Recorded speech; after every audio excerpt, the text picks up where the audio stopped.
Welcome to Vale la Pena. In English, that's worth your while. I'm your host, Cynthia Ribas. This is a show where we get to do some grassroots philanthropy together. In all episodes, we'll feature nonprofit organizations engaged in inspiring projects for people, animals, and the environment. Some guests will be representatives of those organizations, and they'll share with us more about initiatives they're working on and ways we can participate. Check the show notes for opportunities to impact these humanitarian causes together. You can find this show through my website at www.rebuslegal.com and on YouTube, Facebook, Apple Podcasts, Spotify, Google Podcasts, and more. Now, please join me for Vale la Pena. Hello, and welcome to Vale la Pena. So happy you tuned in. If you've been with us, you know we are all about grassroots philanthropy. And today, the nonprofit that we are showcasing is HeartGift. And our guest to tell us more about that is Frost Murphy. He's an entrepreneur. He'll also let us know a little more about what he's up to. And without further ado, let's bring on Frost. Hey, Cynthia. Thanks for having me. Hi, Frost. Great to see you. Likewise. So you are an entrepreneur. Tell us a little bit about you. Yeah, I got started. I grew up in a family of real estate people and scored a job in college working for one of the top producers in the country. We closed 200 real estate residential transactions a year. It was like closing almost every day of the week. So I really learned real estate at an early age. I got into flipping houses early and did some brokerage after school for a while. While I was doing that, I got into a sport called Brazilian jiu-jitsu. It was a hobby of mine, and I was competing in that in mixed martial arts. This is back in the late 90s, early 2000s, and the sport kind of blew up, and my coaches at the time said, hey, our gym is full, and we want to open more of these. You want to jump in and help us? So jumped in and started doing that. Now we have 6 jiu-jitsu schools here in the greater Houston area. So that's kind of my most fun thing that I do. Still do some real estate on the side, a little bit of oil and gas. And we recently acquired a custom furniture and upholstery business of all things. It has nothing to do with the real estate or the martial arts, but that's been a fun thing. And anyway, yeah, I'm an entrepreneur. My role is real similar in all the organizations, whether it's for-profit or nonprofit. Just like you'd have an accountant that does accounting for a for-profit or nonprofit. I'm the guy that goes, okay, what are we doing? When are we doing it by? What resources do we need? And let's go get it done. And so it's really fun. I get to do that in all the different, both for-profit and non-profit ventures I'm a part of. So it's a real fun life, fun gig. And so with all that entrepreneurial work you're doing, you also are doing some philanthropy. So tell us a little bit about HeartGift. Yeah, I heard somebody years ago say they spend half their time and half their dollars doing philanthropy. And I was like, wow, that would cool. I would love to be able to get to a place in life where I could do that. I can't do the half the dollars thing yet, but the half the time is something I took on about 10 years ago. I was really inspired when I married my wife. Her family was really into this organization called HeartGift. HeartGift provides life-saving heart surgeries to little kids that are born with congenital heart defects, which is like a little hole in the heart. And I didn't know much about it other than you could sponsor a kid and they could come here to the US and receive life-saving heart surgery. And I thought that sounded really neat. So it's kind of a fun way to honor their family. Me and my team at the gym sponsored a couple kids to come in and get their hearts fixed. And it was just a super cool thing to be a part of. I got to actually scrub in and see open heart surgery, which was an absolute game changer for me. It's just humanity at its finest with the amount of care and love that goes into all the preparation to get these people here from wherever they are in the world to, it's a life or death, it's a terminal life or death situation. And these kids live. And I got to be there when the mom got the good news that the kid was going to live. And it was a tearjerker, and just got me hooked. And I was all in after that. So walk us through how that works. Like, how do you find the children? Yeah. So Big picture, there's 1.2 million to 1.5 million kids born every year with a fixable congenital heart defect. Okay, it's the number one birth defect, I think, is what I've heard out there. Basically, 1 out of every 100 kids born has one of these heart defects. Some of them close on their own; they're not an issue. Some of them are extremely complicated, and some of them are pretty doable and from a surgical or a cath lab type situation, open heart or closed heart procedure. And if you're born here in the U.S., your doctor, kind of the first week of your life can distinguish if you have an issue. And there's a great cardiologists and great hospitals, and you get in and your kid gets their hearts fixed. And yeah, it's scary and emotional, all those things as a young parent. Never wants to go through anything like that, but the best care in the world is here in the States at so many hospitals here in the States nowadays. And so if you're born in part of the developing world or a country that just doesn't have the resources that a lot of sort of the Western countries do have, it's a very scary thing. Your kid is just sick and you don't know why your kid's sick. They're not growing well. They're color and their face is off. Sometimes they're blue. You might have heard it called blue babies before. And so, it can be a very scary thing for these. And, we see all sorts of, stories where if someone's from a village, the witch doctor thinks there's a spirit in there. And there's just a lot of tough time trying to diagnose what's going on without a trained cardiologist there. In a lot of these places around the world. So if by some miracle the mom does figure out what's going on with her kid and does get him to a cardiologist, these cardiologists around the world are heroes. They try to find places for the kids to have surgery. So they start reaching out, and there's, a handful of nonprofits that do similar work that we do out there that are great. And we partner with all of them on trying to get the kids to an operating room and to a surgeon. So the original HeartGift model started bringing kids here to the U.S. Two guys, Dr. Chip Oswalt and a guy named Ray Wilkerson, started it on a fishing trip, and they were talking about how they could make a difference, grassroots, and they knew of these kids. I think they were from Kosovo that needed some care, and they got it going in Austin, Texas, and then pretty soon their friends in Houston and Dallas and New Orleans, San Antonio, everybody that they knew said, "That's cool. How do we get that in our city?" And so the process is the kids, the parents reach out and connect with a sort of a social worker that we have on staff at HeartGift. And we find a host family for them here. So if you live in Houston and you want to be a host family, this kid can come live with you, with one of their parents for about a month. And you take them to the hospital back and forth to their visits. You wait, you hold the mom's hand in the waiting room. It is intense, and we fundraise here for them locally. We have great partnerships with the hospitals that we partner with. They give us a massive discount on price. Obviously, these are, if you were paying cash, it'd be about a $250,000 and up surgery. And they help us get them done we're around $25,000 a surgery. So we've got great hospital partners here. And that's sort of the program that I got involved in when I jumped into HeartGift. And after doing it for a while and learning more about the space, we all as a board started scratching our heads, going, "Hey, how can we make a bigger difference?" We're bringing 30, 40, 50 kids a year here to the U.S., but there's still 1.2 million kids out there, and I mean, not even half of them are receiving care. There could be roughly 800,000 to 1 million kids dying every year from a fixable congenital heart defect. So like, if you really want to make a difference in that, how can we do it? And so we thought, okay, well, let's get behind some doctors and some programs to help people build programs in their home countries, right? So then we started sponsoring a team of doctors that's been doing the work in Bolivia for about 15 years, and they can do 25 to 30 kids in a week and or 10 days, and then train the local staff there how to do some elements of these procedures. So that we got into Bolivia, we were invited by the First Lady of Panama to go down there as an initiative to help. Most First Ladies take on something with children. This was her cause, and so we went and met with her and signed a memorandum of understanding.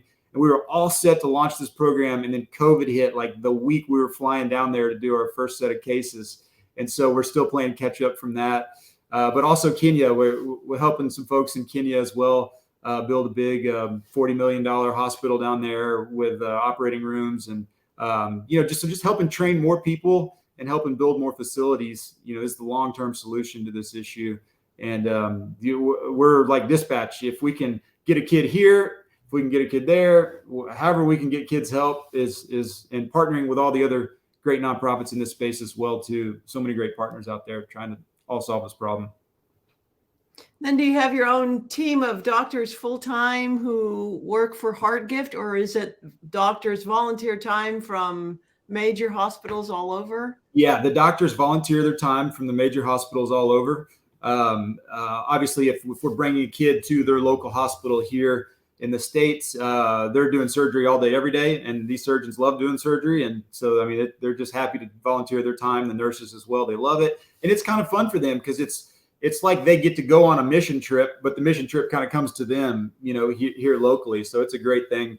All the hospitals that we partner with love the program and are real supportive of it. Wow.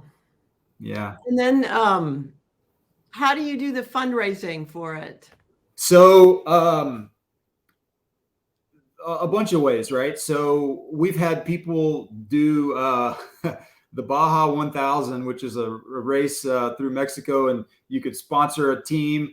We've had little kids do lemonade, stands. We have a gala every year. We have a lot of people that are what we call kind of our angel donors that will sponsor a kid, at $25,000 a kid. A lot of people with great resources that love to sponsor a kid a year or a couple kids a year. And then we've got people that like to sponsor the mission trips. Those are a little bit more. Those are more 50,000 or so and up a year. And people go on those mission trips and sort of help out the medical team as they're obviously not in there doing surgery, but carrying the bags and whatever they can do for the prep. So we try to come up with creative ways that are fun for people to get involved and really have a hands-on, approach. Time, talent, treasure, ties. There's so many different ways that people can donate, and financially, there's a bunch of different ways they can. So tell us about those mission trips. Yeah, these are really cool. So a team of doctors, and like our Bolivia trip, there's about 20 doctors and nurses that all hop on a flight. These are doctors. It's a blend of surgeons and nurses from Texas Children's Hospital, Children's Memorial Hermann Hospital here in Houston. And we're fortunate being in Houston with the great Texas Medical Center. So many great resources and so many great people. And some of these doctors have moved, to Arizona and, other places around Kansas City. I think one of our surgeons is there now. And so anyways, people come from all over the U.S., hop on a flight, head down there, stay in a hotel for about 10 days over Labor Day every year. And they do as many cases as they can. They get there and there is a humongous backlog of kids in a waiting room, and they go through each one. And I wouldn't want to be a part of that selection process on who gets their life saved and who doesn't. But these guys, they do as many kids as they can, and they try to serve the most immediate ones now. And then, if there's one that can make it a few more years, they say, hey, we'll see you next year, type of thing. And they try to get them in the queue. And then we try to get some of those kids here to the U.S. If we can. But it's a tremendous. It's like I heard the analogy, emptying the ocean, with a teacup or a thimble or something. That's what you're trying to do with the number of kids that need this help. And my thought and commitment, and is that by the time I'm checking out of this planet, that this could be a non-issue. There's been so many great medical advances, things like polio and things like that aren't really an issue for my generation that they were for previous generations. And give it another 40 or 50 years, and we really could be living on a planet that every kid born with a congenital heart defect has an opportunity to get their hearts fixed. So when you were talking about that mission trip where they get on a plane, they go somewhere, you mean to Kenya or to Bolivia or all of the above? They'll go to Bolivia, Bolivia or Kenya or so many different places around the globe. You try to find a hospital that both wants to learn how to do these cases or improve, a big part of what a lot of people don't think about when thinking about heart surgery, especially with kids, is the ICU, the care for the child after they've had the surgery is very complicated. You have to have a really, really great trained staff of nurses and doctors to run the ICU for these kids to recover. And that's a benefit to the whole hospital. So if you go there and you train these doctors and nurses how to be better ICU nurses, well, that helps the kid with a broken leg or a kid that, it just improves the overall quality of care they receive at their hospital. So usually we start off, helping get the nursing care up to speed. And then depending on the local government situation, the local hospital administration situation, try to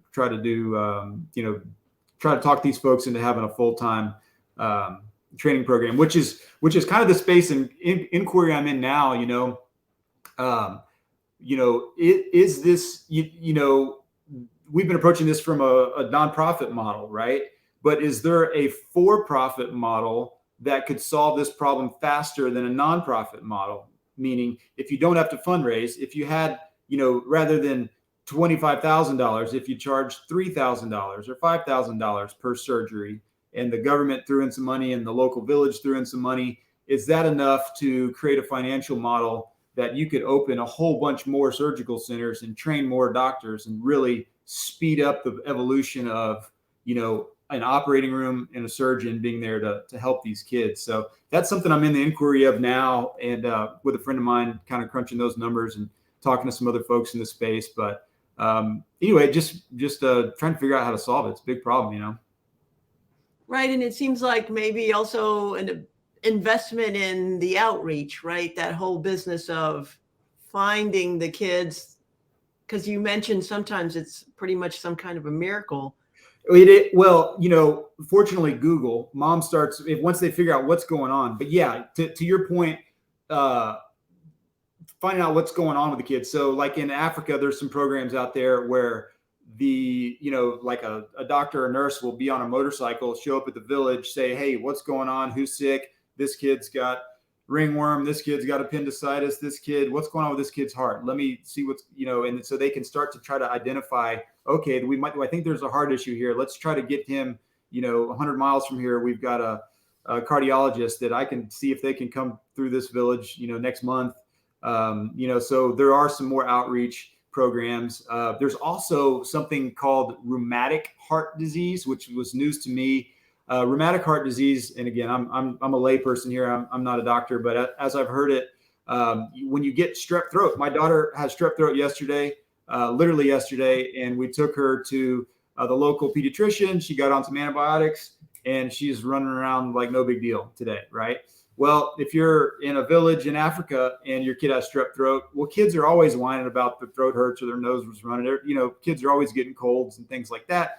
Okay, just suck it up. You'll be better in a week or so. Well, the throat might feel better, but that streptococcus virus still lives in the kid and starts to eat away at the heart valves of the kid. So this kid from strep throat is going to need heart surgery for something that's a 10-cent fix here in the US. You know what I mean? And so you've got literally hundreds of thousands of kids in places like Africa and the developing world that need heart surgery from penicillin. So there's some programs out there now with some traveling folks. They go to the schools, and you just kind of, every kid gets a penicillin shot, and so I don't know whether you need it or not in some cases, but just as a way there's a real prevention side on the rheumatic heart disease, which is distinct from the birth defect that we mostly treat and the congenital heart defects as well. But so you've got, 1.2 to 1.5 million kids born with a congenital heart defect, and then, another hundreds of thousands that are something that's preventable as well. So it's a big space and a lot of room for a lot of people to get involved and help out.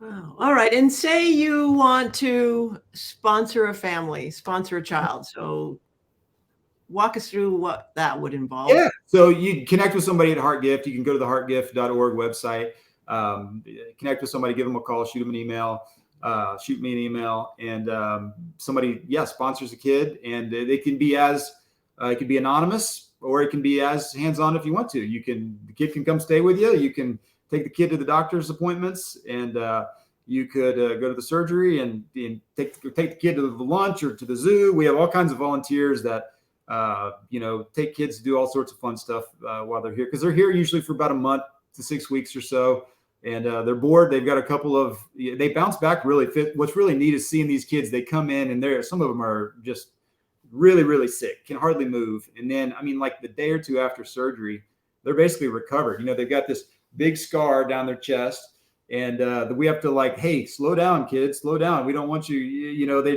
they haven't had oxygen to their extremities. That's part of the problem. And so anyways, they can breathe, and they've got blood pumping, and they feel so good, and they run around. So it's really just a unique transformational experience as a host family, with people that just volunteer as host families. They just say, hey, it doesn't work for us to sponsor a kid, but they can come live with us, for the month. And so many great people that do that as well. And it's about a month to the kid arrives and has the surgery and the ICU time, and then there's some rehab in the house, and then they fly home after about a month. They fly home happy and healthy. Usually you stay friends with them on Facebook or something, get parents, and our host families always have great relationships with the kids that stayed with them. And it's fun to see them grow. This is a crazy story. So HeartGift's been around now, 25 years now. And so we operated on a little girl years ago, and then she was fine. She grew up, had a normal life, married, had a kid. Well, her kid had the exact same hereditary heart defect, and then we operated on her kid this past year. So that was a really neat thing to be a part of and see. But so many cool stories about because I think we're bringing kids in 25 to 30 different countries right now. So from all over, and the miracles that show up, even just traveling from some remote village in Kenya to get to Nairobi to stay, to connect to the flight to New York, and then the flight's delayed. There's just all sorts of chaos that can show up along that journey, as you can imagine. Trying to get the surgeons the proper images to look at, from Africa to the med center. And I don't know about this kid, just trying to, every kid is just a miracle. Everyone that gets saved is an absolute miracle. And so many people pitching in is what makes it happen. Wow. And so for any listeners who happen to be cardiologists or otherwise nurses in that world, they can sign up to be part of the team to participate, right? Absolutely. Yeah. We're always looking to expand our network and connect with people. And if people have needs, reach out. I know of a kid that needs help, ping us there at heartgift.org. And we're always looking for more connections and volunteers and places in the world to go. This is basically anywhere there's an open operating room and a qualified doctor. We want to try to get a kid in that room, every day we can. Well, in the show notes, we'll be sure to put in the links for HeartGift so that listeners can go right to it and sign up to host a child or donate directly or participate how they may wish. All right. Well, then in our other conversations before we started this one, we talked a little bit about the community foundations. Tell us a little bit about some of that. Yeah. So I stumbled across, being here in Houston, there's a community foundation called the Greater Houston Community Foundation. The way I describe it is it's Houston's philanthropic headquarters. The community foundation model usually houses funds through donor advised funds or maybe a private family foundation. Here in Houston, I think the community foundation has like $1.2 billion to $1.3 billion worth of funds that they manage. And there's a tiny percentage of those funds that goes to pay for a pretty large staff here in Houston. And that staff does things, kind of acts as dispatch or headquarters for all the different nonprofits. They exist to serve all the other nonprofits and connecting people with connecting people. So they have what they call these lunch and learn series on, let's say, human trafficking is an issue, or early childhood education, or homelessness. And, anybody that's a nonprofit in that space comes to this meeting, or anybody that's a donor that's interested in helping homelessness comes to that meeting as well. And then they also coordinate with the city and the local counties around here. So, Houston, as a big city, has a really good handle on the homelessness situation compared to some of the other big cities around the country, because of this coordination that started, say 15 years ago, of connecting, the city, the county, the philanthropy, everybody, the state, all the federal funding, everything is a laser focus on it, rather than everybody just sort of doing their own thing. They're able to really help corral the troops and move the needle. Everybody's always talking about ROI and making a difference in metrics. And, the GHCF, the Greater Houston Community Foundation here in Houston, does a really, really, really good job of that. And they also partner with Rice University, Rice Kinder Institute here in Houston.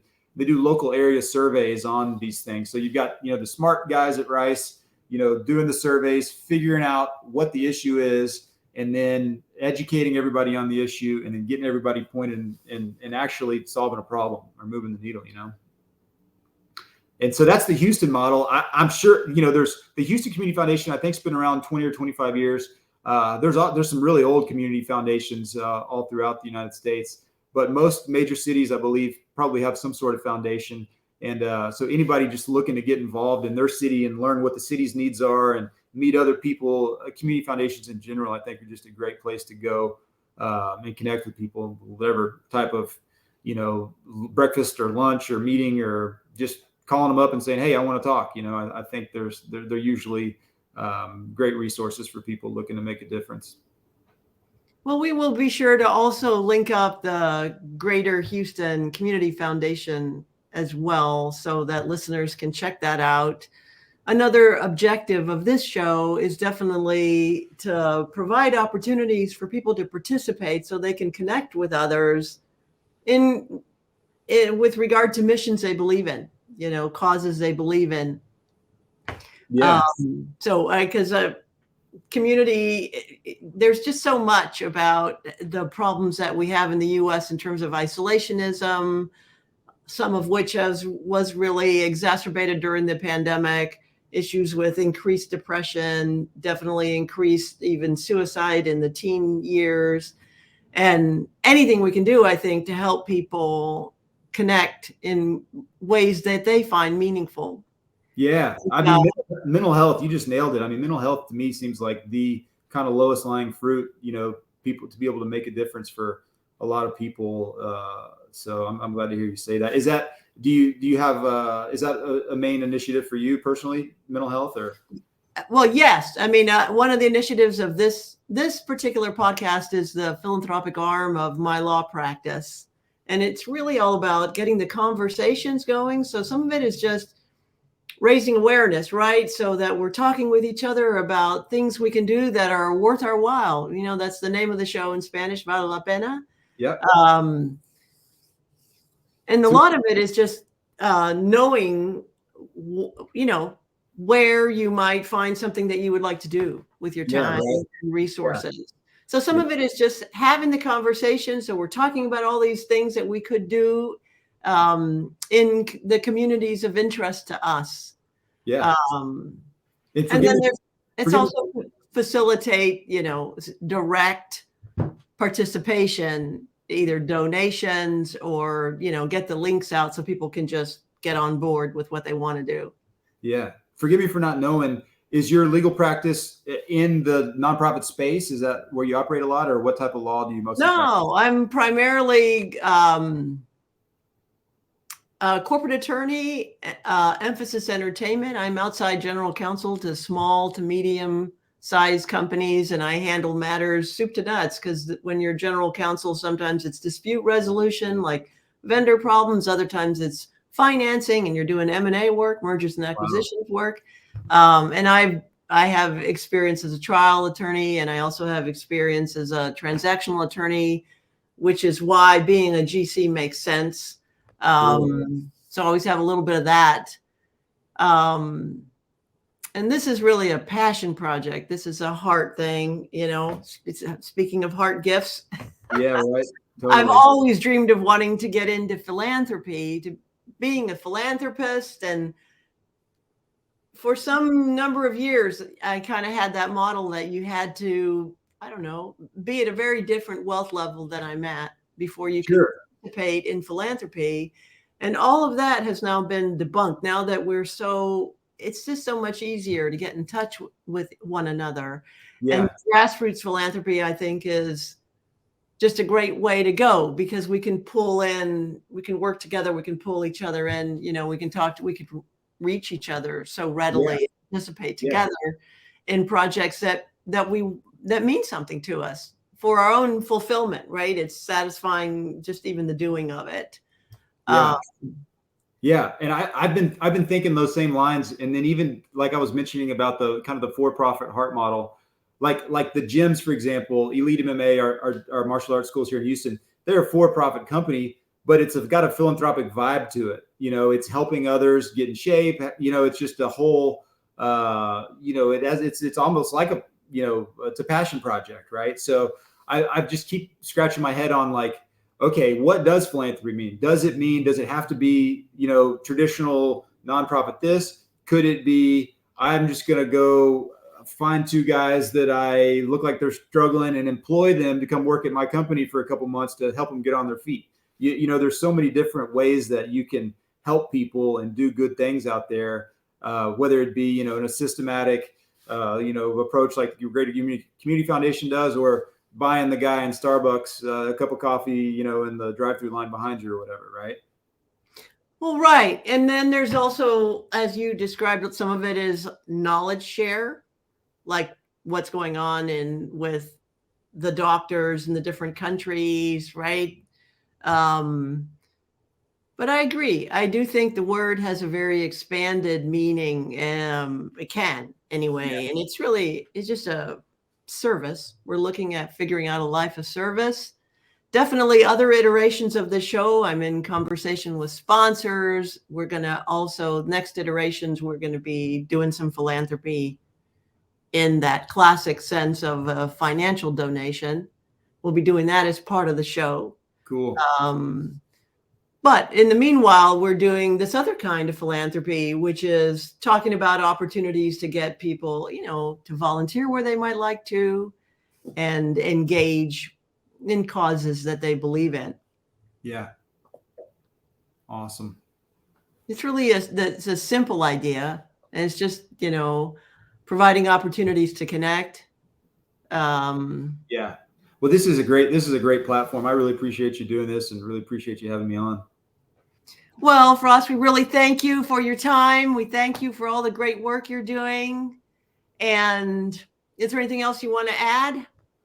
That's it. Appreciate you. Thank you. Okay. All right. Well, for the listeners, I hope it's all been worth your while. And thanks for tuning in. Thank you for tuning in to Vale la Pena. Please join us in making an impact together for people, animals, and the environment. Details in the show notes. You can find this show through my website at www.ribaslegal.com and on YouTube, Facebook, Apple Podcasts, Spotify, Google Podcasts, and more. I'm your host, Cynthia Ribas, and I welcome and thank you for your feedback, comments, questions, and sharing this show with others.